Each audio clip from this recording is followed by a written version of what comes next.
Hey guys, it's Luke here and welcome back to another video. You join me today with something pretty cool. We've got a Mark II Golf GTI. Never really delved back in time into some of the early GTIs, and we all know how much I love golfs on this channel. This is a Mark II Golf GTI. It's actually got a 16 valve swap, so it's now running a 2-litre engine as opposed to the 1.8 which it had when it rolled off the factory. It's also running about 170 horsepower, and we've got a set of trumpets on it. We've got some throttle actuators on this car, among a load of other bits, which is really cool. But I'm really looking forward to experiencing something like this, a bit of a classic and something which, you know, doesn't have tons of power but doesn't need tons of power. So it should be good fun. And of course we are joined with Ben, the owner of the car. We'll introduce him very shortly before we go out and experience this 170 brake Mark II GTI with a ton of really cool mods.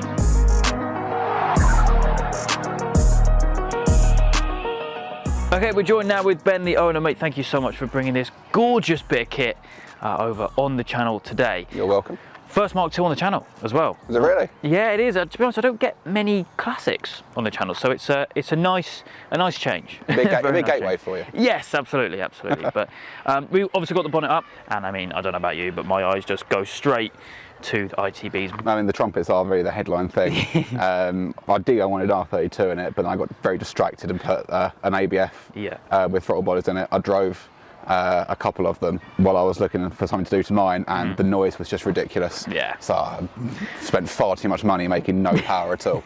But why not? yeah, so it's a Mark III 16 valve 2-litre engine from a Mark III Golf, ABF engine code, and on the front of that I've got Gen V direct ahead throttle bodies, 20 valve Golf fuel rail, and little adapter brackets to make it work. That was all supplied by Badger 5, and on top of that I've got R8 coil packs in the cylinder head, and the cylinder head's been machined to open it up, so I can now run direct to spark injecting, it's called. So I don't need a distributor anymore. It runs on a Emerald ECU, and the ECU and the wiring is all done by Varatechnic up in South London. Really good boys. You have a VW project, shout to them because they're brilliant. And yeah, aside from that, standard 16 valve gearbox, just with the O2J shift tower on it, O2J cables, and that runs to the Coolwork shifter we've got in the car. It's a stunning looking thing as well. Like it's a show car, but it's a usable show car because it's, you know, it's not too perfect, if you know what I mean, in the best way possible. Yeah, that's the kind of thing. I wanted something that I wasn't super precious about. Yeah. And I'm happy to drive.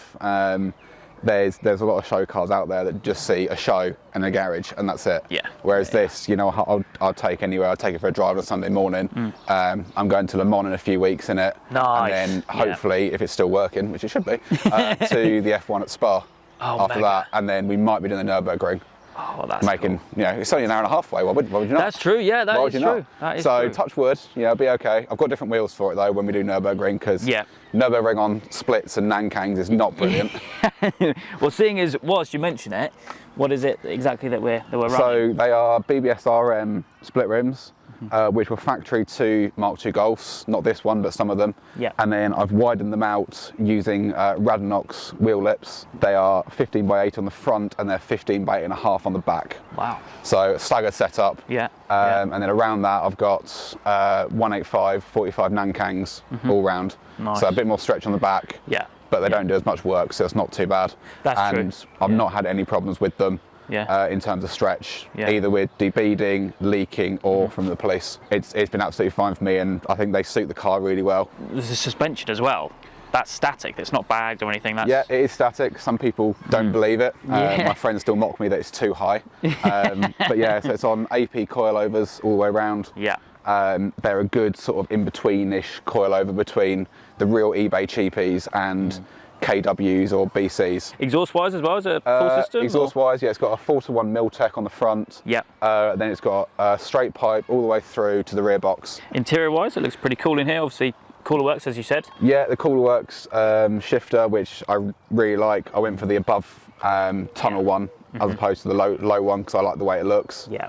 Aside from that, Mark III Recaro seats, still waiting to be retrimmed. I'm still work out how I want to trim them yet. And then in the centre console is my doubled in CarPlay head unit. Oh yeah. Which does navigation and music and all the rest of it, which is an absolute game changer in a Mark II. Especially on a road trip. Especially on a road trip, well. just having your maps down there and your music and everything. I mean, I'll charge your phone. Yeah. It's so good. But yeah, no, mate, it's an absolute beauty.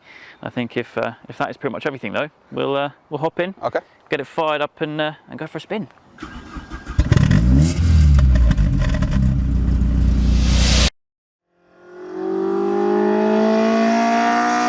Oh, you can hear them straight away.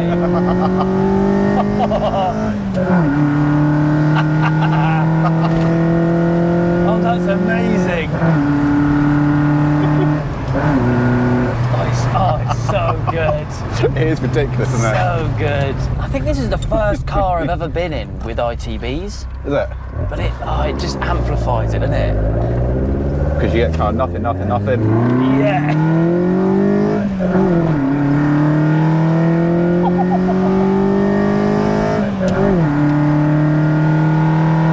That is awesome.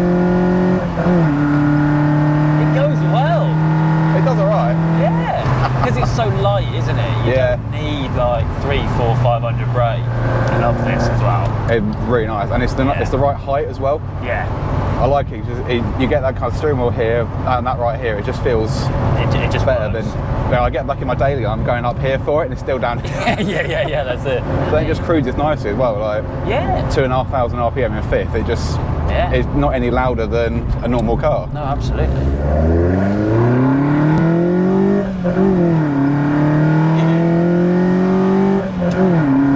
It sounds so good. It's ridiculous, isn't it? So good. And it's usable power. You can just floor it everywhere, basically, can't you? Yeah, you're kind of worried. Not worried about it. You're not going to get yourself in any massive trouble.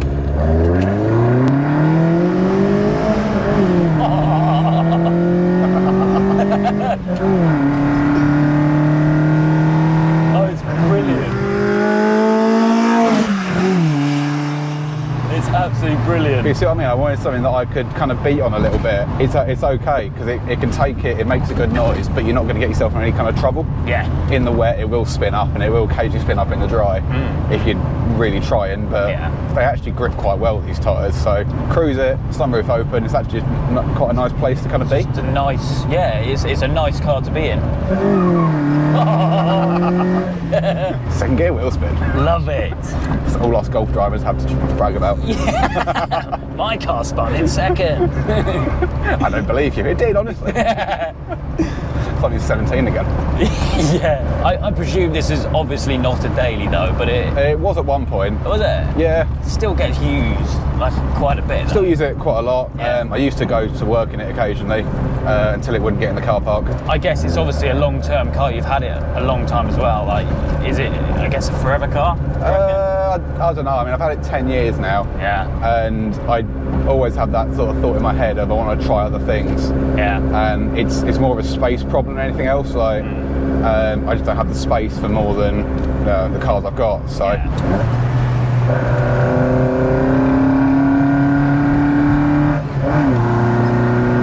It just transforms. Still a GTI. That is true.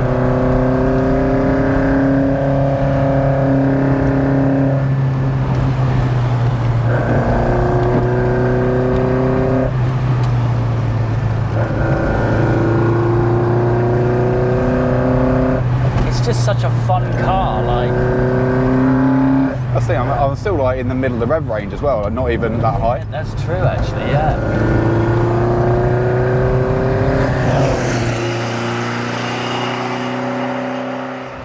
And you don't need to have loads of power. For a hatchback, there's still a good chassis. Yeah. And it's still quite chuckable. And if it didn't have the stretch on it, you could probably go a hell of a lot quicker through there. But even with that, I've still got confidence to throw it in a little bit, and it's going to be okay. 25, 30 years old now, this? It's an 89, so 35 years old. Wow. It's only a few more years and I stop giving DVLA my money. Yes. Which would be nice. Fair play to you though, like building a car which is more towards the show aspect, but still being able to use it and not being scared to use it as well. That's the thing. I mean, I think the show scene is personal. I think the show scene in the UK has got far too hung up on aesthetics and not it just being a good car, if that makes sense. Like cars should have dings and scratches and paint chips, and they should have stories to them. Yeah. You know, and everyone's got their thing. I mean, people that do go to shows and have pristine paint, lovely engine bays and trailer it, that's your prerogative, that's fine. Yeah, absolutely. But personally, I'm of the belief that you build a car, it's built to be driven, you should drive it. I mean, why would you not want to just get in and take it down some country roads? But fair play to you as well, like you've done a lot of the work yourself, most of it yourself, haven't you? Yeah, so I try and do as much as I can myself. Yeah. They're nice cars to work on, so you can attack it with a basic tool set. And some YouTube guides. I mean, nothing's that challenging on them. Mechanically, I did the whole engine swap myself. Nice. And then I just sent it off to have the wiring done. Because DIY wiring is where you get a lot of your problems, and I'm not really into chasing electrical gremlins forever. I'm weird like that. But yeah, no mate, thank you so much for coming on the channel, bringing it down. You're welcome. No pleasure to come out in a classic. Are you going to get one? Have I convinced you? I'd love one. I'd love one. My dad had a lot of the early GTIs. Maybe follow his footsteps. I think a lot of people's dads had them, didn't they? And most people that talk to me about it are like middle-aged blokes going, "Oh, I have one of those." I'm like, please stop talking to me. But yeah, no, it's an awesome bit of kit, and super fun down some nice country roads. And of course, if you guys do want to learn more about the build, then I will leave Ben's Instagram link down in the description down below. But for me today, that is it. Hope you guys have enjoyed. If you have, please make sure you leave a like and make sure you subscribe for all the adventures still to come.